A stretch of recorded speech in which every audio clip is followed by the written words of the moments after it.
والمرسلين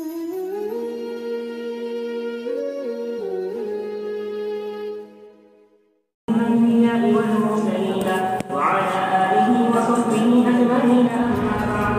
فإن أصدق الحديث كتاب الله، وأحسن الهدي هدي محمد صلى الله عليه وسلم،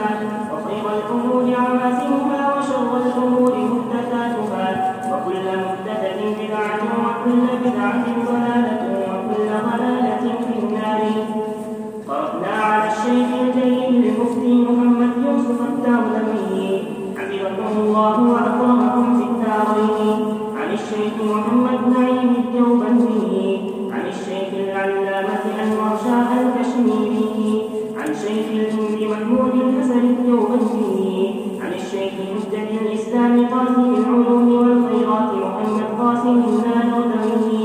عن الشيخ العارف بالله عبد الغني المجدد الدهلوي، عن الشيخ الإمام محمد إسحاق الدهلوي، عن الشيخ الشاه عبد العزيز الدهلوي، عن أبيه الشيخ مسند الهند الشهولي الله أحمد بن عبد الرحيم النشبندي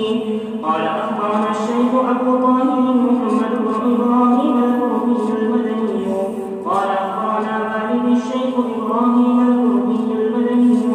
قال قرأت على الشيخ أحمد القشاشي قال أخبرنا الشيخ أحمد بن عبد القدوس أبو المواهب الشنابي قال أخبرنا الشيخ شمس الدين محمد بن أحمد بن محمد الغوثي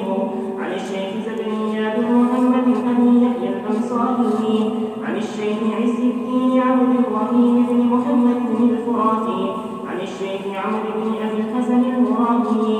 عن الشيخ فخر الدين بن البخاري عن الشيخ أبي المكارم أحمد بن محمد اللباني عن الشيخ أبي علي الحسن بن أحمد الحدادي عن الشيخ القاضي أبي نصر أحمد بن الحسين الكسائي عن الحافظ أبي بكر المعروف بن السني أحمد بن محمد بن إسحاق الدينوري عن مؤلف الكتاب الإمام